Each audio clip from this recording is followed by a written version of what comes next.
Hello guys, Jude here. So for my topic, which is conflict, it is the interference between groups of people who perceive incompatible goals, values or expectations in attaining those ends. So the conflict that I have chosen for this assignment is between the Palestinians and the Israelis. I will give a brief history on how these two nations started going head to head at each other. The main issue at hand is the battle for territory.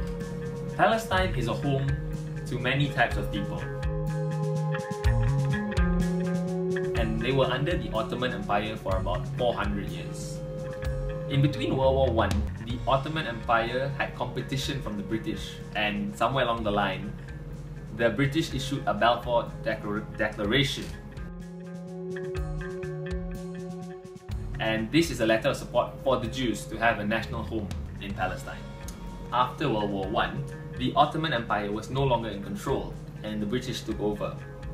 Because of the declaration, this made the Jews from Europe migrate to Palestine. This is because the Nazis in Europe were killing all of them. Yeah. And the UN then divided the two nations, Palestine and Israel, about 50-50. But more land was given to the Jews. And this made the Palestinians very upset because they had 65% of the population and the Jews had previously agreed to 7% of land ownership. This had erupted violence in Palestine, and the location turned catastrophic. Yeah.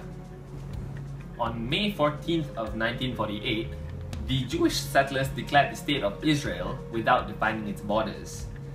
This has caused war to break out between the new state of Israel and its surrounding Arab states. On June 4th, 1967, Israel had launched a surprise attack on their neighbors, claiming that the Arabs were going to invade Israel. As a result, Israel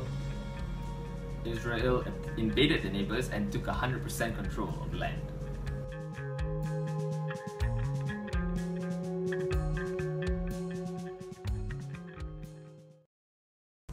The first style to conflict management is the integrating style.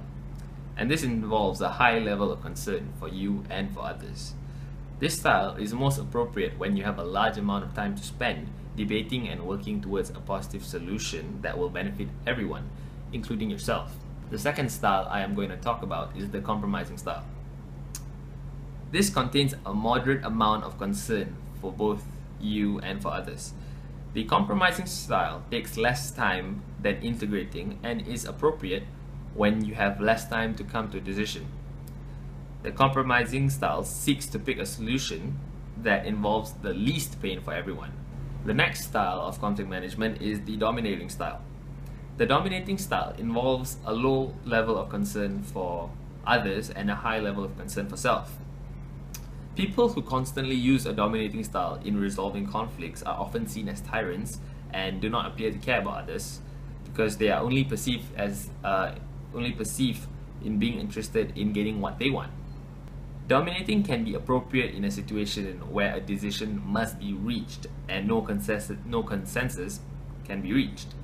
When the dominating style is used, the person using the dominating style must ensure that the decision he or she makes is in line with the company's goals and strategies. Next, we have the obliging style. This is used when a person has high concern for others and a low concern for self. This is a style that should not be used often, if at all, during conflict management, because people who use this style of conflict resolution consistently are often viewed as doormats and are likely to fall victim to people who use the dominating style of conflict management. Finally, we have the avoiding style of conflict. The avoiding style involves a low concern for both self and others. This style is most often used by people who have a difficulty facing conflict and by people who are unwilling to accept blame or to place it on others. The style that is best to use to solve the conflict between Palestine and Israel would be the integrating style. Why I say so is because both these nations have to reach a mutual understanding and agreement. Both are battling for land and they can't kick out one party because they have to live together eventually. With the integrating style, both of them will have to focus on the other party's wants and needs without ignoring their own. As integration breeds mutual concern for both parties, eventually this would create harmony for them. And in the long run, they would live as one and become like just any other multicultural nation. Thank you.